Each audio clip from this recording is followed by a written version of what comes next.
வயசான காலத்துல காசு பணம் எல்லாம் இருக்கும், ஆனா ஒண்ணும் அனுபவிக்க முடியாது. பாட்டி வீட்டுல ஒரு எலி ரொம்ப நாளா தொண்டை பண்ணிட்டு இருந்தது. அதை எப்படியாவது குடுத்துடணும்னு கூண்டுக்குள்ள ஒரு தேங்காய் துண்டை சுத்தி வச்ச. ஒரு 9 மணிக்கு சத்தம் கடிச்சு எலி மாட்டிடுச்சு. சரி இருக்கட்டும், காலையில எந்திரிச்சு காட்டு பக்கத்துல கொண்டு திறந்து விடுவோம் அப்படின்னு நினைச்சு தூங்கிட்டேன். காலையில பார்த்தா எலி உள்ளதான் இருந்துச்சு. ஆனா அந்த தேங்காய் துண்டை அதை நட்டி கூட பாக்கலங்க. எப்படி வச்சானோ அது அப்படியே இருந்துச்சு. ராத்திரி முழுவதும் உள்ளதான் இருந்துச்சு. அந்த தேங்காய் துண்டை திங்கலாம்ல, அதுக்கு மரண பயம் வந்துட்டு அதனால தேங்காய் துண்டை திங்கிறதுக்கு மனசு வரல. அதுக்கு தேங்காய் துண்டை விட நம்ம உயிர் பிழைச்சா போதும்னு அது இருந்துச்சு.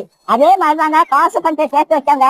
கடைசி காலத்துல ஒன்னையும் அனுபவிக்க மாட்டாங்க. லத்த பாட்ட உடனே வாயில எட்டி ஓடும். ஆனா டாக்டர் சொன்னது ஞாபகத்துக்கு வரும், லட்டை திங்காத சுவர் ஏறி போயிடும் அப்படின்னு சொல்லியிருக்காங்க. ஆசைப்பட்ட ஒரு லட்டை திங்க முடியல, காசு பணம் இருந்து என்ன செய்ய? கடவுளோட ஆசீர்வாதம் இருந்துச்சுன்னா கடைசி வரைக்கும் நல்லா சாப்பிடலாங்க. நாளைய தினத்தை குறிச்சு கவலைப்படாதீங்க. அந்தந்த நாளைக்கு அந்தந்த நாளோட பாடு போடுங்க. இன்னைக்கு சாப்பாடு கொடுத்த கடவுள் நாளைக்கு சாப்பாடு கொடுப்பாரு. நீதி நேர்மை உண்மை